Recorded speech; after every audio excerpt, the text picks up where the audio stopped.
We know that you met in a virtual town hall with the West Palm Beach mayor and others today. What is your overarching message that you wanted to get across?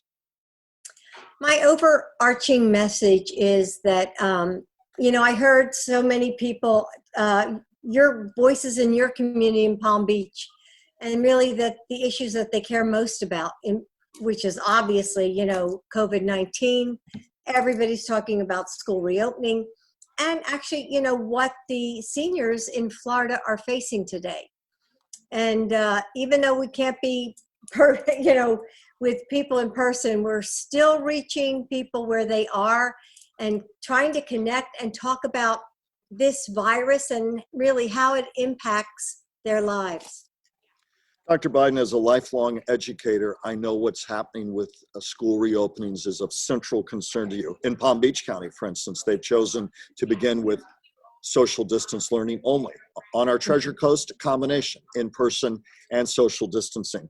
Advocates and opponents of both approaches, how do we balance, from your perspective, the health risk versus what many others say are the educational risk of children falling behind if we don't get them back into the classroom? Our number one priority, and this is what Joe says over and over again, has to be the health and the safety of students, teachers, and their families.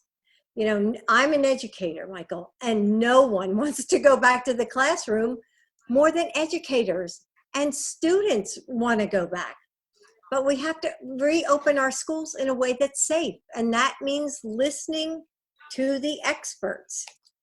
I know, well, you're familiar with Joe's plan, I think. I don't know whether you want me to go over it for your viewers. Absolutely. So we need to get the virus under control. We know that. But we need to provide guidelines to our state and local governments to help them make decisions on safely reopening schools. And that's what I heard today as I traveled to Florida. We also have to provide emergency funding to the schools so that they have all the resources to reopen. And then, like you referred to, we need high quality remote learning for students during this pandemic. We've seen the inequities in the system. We've seen the gaps in learning. We've seen that some kids don't have broadband, some don't have access to the internet. And Michael, we're also seeing mental health issues. And we have to be aware of the social and emotional well-being of our students, and by the way, of our teachers, because when we come back, when those kids come back to school, a lot of them will be have dealt with food insecurity. A lot of them will have anxiety. And I don't know whether you're aware of this, but there's been such a spike in child abuse in the homes. Kids have dealt with a lot. And as teachers, we got to be ready. We got to be, just to welcome them with open arms. But we have to do it safely. I hear you saying that no one size fits all, but we have to be mindful district by district, but with the markers and the guardrails in place that you just described, Dr. Biden. Mm-hmm. Yeah, that's right. Extend on your thoughts above and beyond education, which is so crucially important. So many people are asking now, how would a Biden administration look fundamentally different from what we've seen from the Trump administration in terms of response, coordination, outreach, financial help in the COVID-19 pandemic, how we handled it, where we are? What is your sense of that when people talk to you about that? What is your response? Michael, you just said it all. This administration, this Biden administration, would show you who we are and what we value. And, we would do things so differently. Joe would be a president who had a plan, who would ramp up testing, provide more PPE, make sure that our hospitals are ready. And, we would continue to listen to the public health experts and scientists. People are looking for leadership, and Joe's leadership is based on science. So that's what it takes. And you said it all. All the things that you said are what a Joe Biden presidency would bring. And it takes leadership and a strategy and funding to make sure that everyone is safe.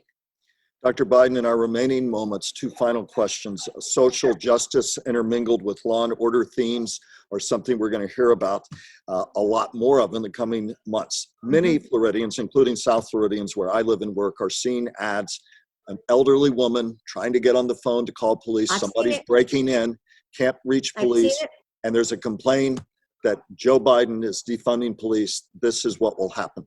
How do you respond to that elderly woman, to those concerns, Dr. Biden?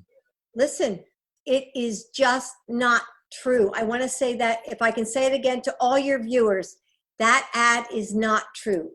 Joe does not believe that the police, any 9/11 services, or other critical services should be defunded. That's ridiculous. Trump, they're trying to scare people. And the Washington, like I just said to many of the people in Florida, the Washington Post and Chris Wallace from Fox have said that that ad is untrue. It is a lie. Joe believes that we need more funding for police, but funding that's based on the conditions for police departments implementing new police reforms. So I'm hoping, Michael, that the people of Florida who see that ad know that it's a lie, it is untrue.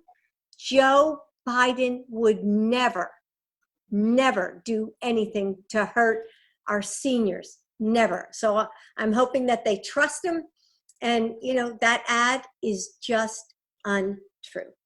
Final question for you, Dr. Biden. You've been in political life for so many decades now. Your husband next week will make a momentous choice. Yes, Many decades, many decades. Your husband next week will make a momentous choice. A woman, but as many expect, a woman of color. Very likely, only he, and for sure, will be his choice. Talk about the sense of moment and history with the choice before him as he gets set to announce his vice presidential pick. Oh my gosh. I am so excited that we will have a woman on the ticket. And I bet every woman in America feels that way. This is 100 years since women got the right to vote. So this is such a momentous year.